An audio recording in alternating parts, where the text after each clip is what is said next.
Friends, welcome to my channel Tunga ಪಾಕಶಾಲೆ. Friends, ಇವತ್ತು ಮೈಸೂರು ತಿಳಿಸಾರು ಪುಡಿ ಯಾವ ರೀತಿ ಮಾಡೋದು ಅಂತ ನೋಡೋಣ ಬನ್ನಿ. ಫ್ರೆಂಡ್ಸ್ ನೋಡಿ, ಒಂದು 15 ಬೆಳಗ್ಗೆ ಮೆಣಸಿನ್ಕಾಯಿ ತಗೊಂಡಿದ್ದೀನಿ, ಒಂದು 1/4 ಕಪ್ ಆಗೋಷ್ಟು ಹಸಿ ಕರಿಬೇವಿನ ಸೊಪ್ಪು ತಗೊಂಡಿದ್ದೀನಿ, ಒಂದು 1/4 ಟೀ ಸ್ಪೂನ್ ಮೆಂತ್ಯ, ಒಂದು 4 ಟೇಬಲ್ ಸ್ಪೂನ್ ಧನಿಯಾ ತಗೊಳ್ಳಿ, 1 ಟೇಬಲ್ ಸ್ಪೂನ್ ಮೆಣಸು ತಗೊಳ್ಳಿ, ಒಂದು 1/4 ಟೀ ಸ್ಪೂನ್ ಸಾಸಿವೆ, ಒಂದು 2 ಟೇಬಲ್ ಸ್ಪೂನ್ ಜೀರಿಗೆ ತಗೊಳ್ಳಿ, ಒಂದು ಸ್ವಲ್ಪ ಇಂಗು. ಈಗ ಹೇಗೆ ಮಾಡೋದು ಅಂತ ನೋಡೋಣ ಬನ್ನಿ. ಫ್ರೆಂಡ್ಸ್ ನೋಡಿ, ಒಂದು ಪಾತ್ರೆ ಬಿಸಿಗೆ ಇಟ್ಟಿದ್ದೀನಿ, ಒಂದು 2 ಟೇಬಲ್ ಸ್ಪೂನ್ ಎಣ್ಣೆ ಹಾಕ್ಕೊಳ್ಳಿ. ಎಣ್ಣೆ ಬಿಸಿ ಆಗಲಿ. ಫ್ರೆಂಡ್ಸ್, ಎಣ್ಣೆ ಬಿಸಿಯಾಗಿದೆ, ಮೆಣಸು ಹಾಕ್ಕೊಳ್ಳಿ. ಫ್ರೆಂಡ್ಸ್, ಲೋ ಫ್ಲೇಮಲ್ಲಿ ಇಟ್ಟು ಫ್ರೈ ಮಾಡಬೇಕು.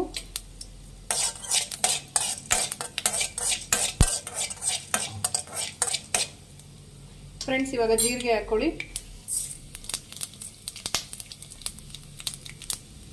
ಫ್ರೈ ಮಾಡಿ ಲೋ ಫ್ಲೇಮಲ್ಲಿ ಇಟ್ಟು.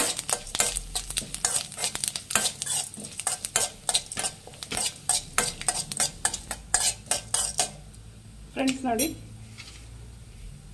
ಧನಿಯಾ ಹಾಕ್ಕೊಳ್ಳಿ. ಇವಾಗ ಧನಿಯಾ, ಮೆಂತ್ಯ, ಸಾಸಿವೆ ಹಾಕ್ಕೊಳ್ಳಿ.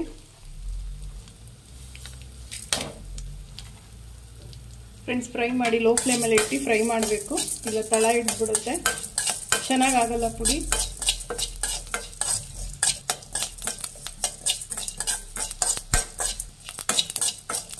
ಫ್ರೆಂಡ್ಸ್, ಈಗ ಮೆಣಸಿನ್ಕಾಯಿ ಹಾಕ್ಕೊಳ್ಳಿ. ಫ್ರೆಂಡ್ಸ್, ಇದಕ್ಕೆ ನೀವು ಗುಂಟೂರು ಮೆಣಸಿನ್ಕಾಯಿ ಬೇಕಾದರೆ ಹಾಕ್ಬೋದು, ಬ್ಯಾಡಗೆ ಮೆಣಸಿನ್ಕಾಯಲ್ಲೇ ಖಾರ ಇರುತ್ತೆ, ಸೊ ನಾನು ಸ್ಕಿಪ್ ಮಾಡಿದ್ದೀನಿ. ಆಪ್ಷನಲ್ ಅದು ಬೇಕಾದರೆ ಹಾಕ್ಕೊಳ್ಳಿ. ಎಲ್ಲ ಲೋ ಫ್ಲೇಮಲ್ಲಿ ಹಾಕಿ ಫ್ರೈ ಮಾಡಬೇಕು. ಫ್ರೆಂಡ್ಸ್ ನೋಡಿ, ಸಾಕು, ಇಷ್ಟು ಫ್ರೈ ಆದರೆ ಕರಿಬೇವಿನ ಸೊಪ್ಪು ಹಾಕ್ಕೊಳ್ಳಿ. ಕರಿಬೇವು ಚೆನ್ನಾಗಿ ಫ್ರೈ ಮಾಡಿ. ಫ್ರೆಂಡ್ಸ್ ನೋಡಿ, ಸಾಕು. ಲಾಸ್ಟಿಗೆ ಒಂದು ಸ್ವಲ್ಪ ಹಿಂಗೆ ಹಾಕ್ಕೊಳ್ಳಿ.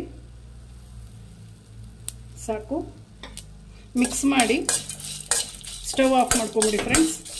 ಫ್ರೆಂಡ್ಸ್ ನೋಡಿ, ಇದು ಆರಿ ತಣ್ಣಗಾದ್ಮೇಲೆ ಗ್ರೈಂಡ್ ಮಾಡ್ಕೊಬೇಕು. ಫ್ರೆಂಡ್ಸ್ ನೋಡಿ, ಆರಿ ತಣ್ಣಗಾಗಿದೆ, ಇದನ್ನ ಗ್ರೈಂಡ್ ಮಾಡ್ಕೊಂಬಿಡೋಣ. ಒಂದು ಮಿಕ್ಸಿ ಜಾರ್ ತಗೊಂಡಿದ್ದೀನಿ, ಇದಕ್ಕೆಲ್ಲ ಹಾಕ್ಕೊಳ್ಳಿ.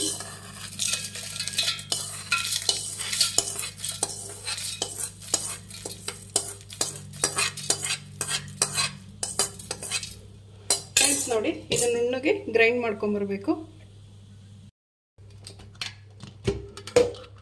ಫ್ರೆಂಡ್ಸ್ ನೋಡಿ, ರೆಡಿಯಾಗಿದೆ ತಿಳಿ ಸಾಂಬಾರ್ ಪುಡಿ.